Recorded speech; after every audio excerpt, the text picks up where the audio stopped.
लो जी महबूब साहब, यह जे साडा लैवल वाला डब्बा, ये पानी का लैवल खड़ा है 2 फुट 3 इंची ते यह उहदे थल्ले गोली जुड़ी है। यह चल रहा अपना पाइप ते यह ला रहे हैं असीं हर कोने ते लैवल दे निशान। ये पूरे घर च लगे ने।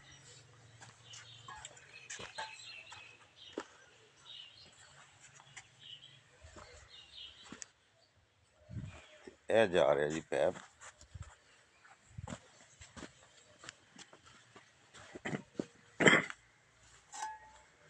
यह मुंडा लैवल देखो ला भी ला किड्डा सीधा निशान लगा जी। आ देखो, यह देखो जी, यह पानी खड़ा है उस डब्बे के लैवल ते।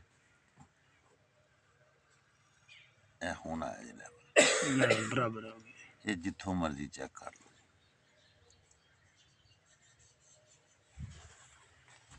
चलो जी बेटा, लो जी।